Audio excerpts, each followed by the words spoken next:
Hey Brick Boys and Brick Girls, it's your boy BrickBoyLego, and today we have another Lego Star Wars review for you. And brr, is it cold on Hoth today. But you know what? Good thing we've got the old Hoth ATST set to review. Now this is the 8th system scale ATST released since 2001, and the first one based on the planet Hoth. And I know what you're thinking, weren't they only on Endor? You know, I went back and I watched The Empire Strikes Back, and it was on screen for a whole total of 3 seconds. But you know what? It's nice to see that LEGO is changing it up a little bit for a classic Star Wars design, especially since they've released so many in the past. The ATST, or All-Terrain Scout Transport, or Chicken Walker, if you nasty, first appeared in LEGO form in 2001 with the Imperial ATST set 7127, and this retailed for $9.99 and included one Chewbacca minifigure, the first one ever. Not the best representation of the vehicle, but you know, this was the year that LEGO Star Wars first came out, and this was included in the first wave ever released, so not a bad start. The second ATST was released in 2006 with the Ultimate Collector's Series ATST set 10174, and this probably was the most accurate LEGO ATST ever released, but it doesn't even come close to being minifigure scale, and it didn't include any minifigures. The third ATST was released in 2007, set 7657, the ATST, and retailed for $19.99 and included one ATST pilot minifigure. And this definitely was not the best attempt at LEGO here. Absolutely way too boxy. You see? And for the 4th edition of the ATST, LEGO went above and beyond with the Battle of Endor set 8038, released in 2009 with 890 pieces and retailed for $999. Now, sounds expensive, but this set did come with 12 minifigures and not only included the closest minifigure scale ATST we ever received, but it also included the only Endor bunker that we ever received. It included some scout troopers and a Ewok flyer, which only had been released once or twice at that time. And then LEGO would not release an ATST for the next 7 years. When they did, they really came through again, and they released the Rogue One ATST set 75135, the ATST Walker. This set came with 3 minifigures, retailed for $39.99, and had 499 pieces. And this is definitely my favorite ATST that had ever been released. And then from my personal favorite to probably everyone's least favorite ATST was the release of 2018's The First Order ATST set 75021.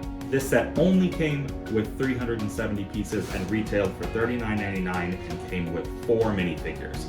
But take a look at this set. I mean, it doesn't even have the top of the ATST on it, and it came from one of the most cringe moments of The Last Jedi.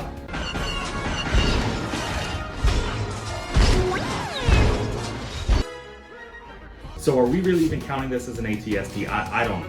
Let me know what you think in the comment. Is this your favorite ATST? Doubt it.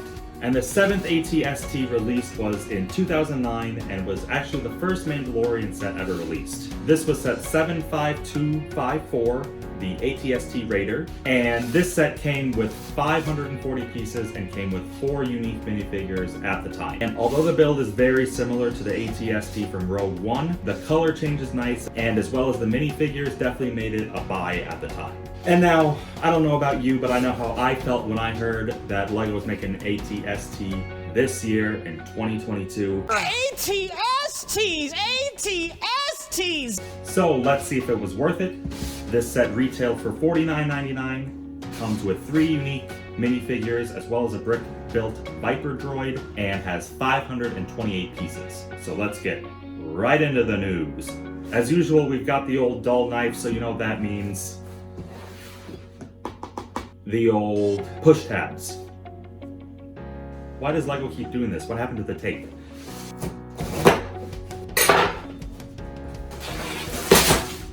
So it looks like we have 4 bags. Let's get into the bill. Alright, so let's start with the instruction booklet. You've got Darth Vader on the front, even though he's not in this set. You've got your 3 minifigs and your Viper droid.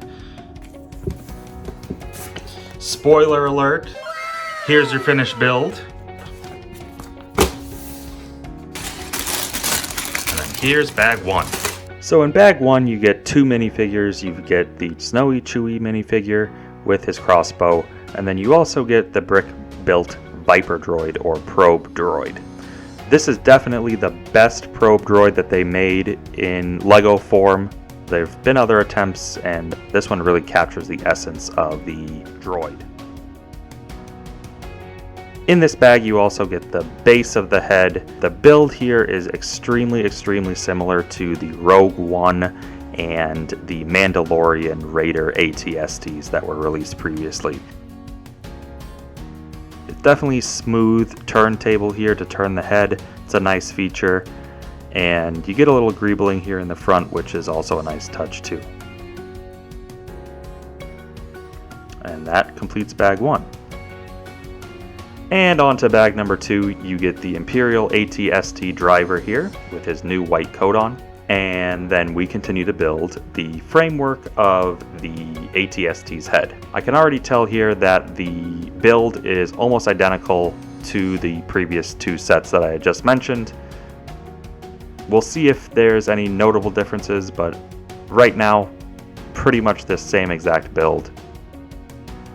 I do really like the mobility. It's really easy to move the head when you're shooting any Imperial scum. And then off to bag number 3. This bag doesn't have any minifigures in it, but that's okay. You can't win them all.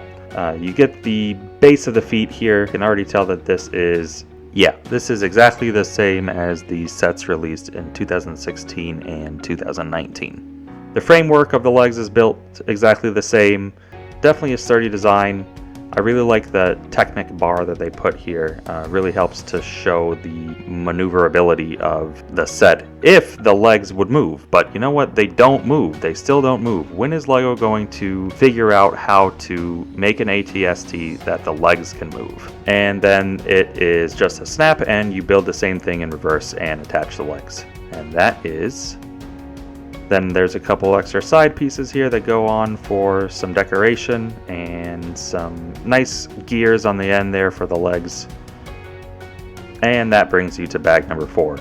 This has your last minifigure. You've got your Hoth Trooper, and this bag is going to give you the sides of the ATST and really bring it home.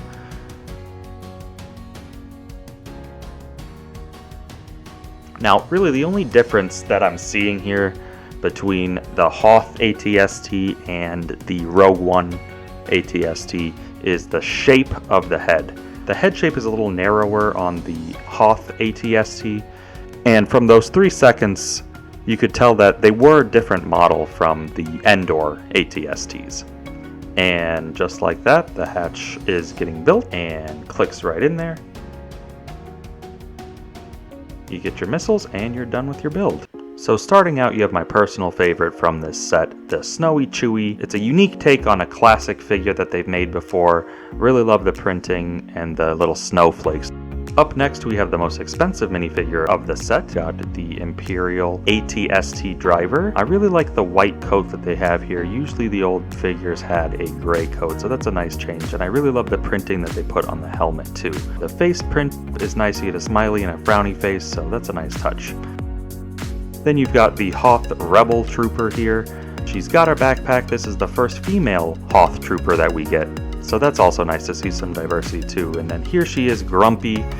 You know, I'd be a little grumpy too if the back of my face was showing on my printing without the backpack. But you know, the best they could do with that existing piece.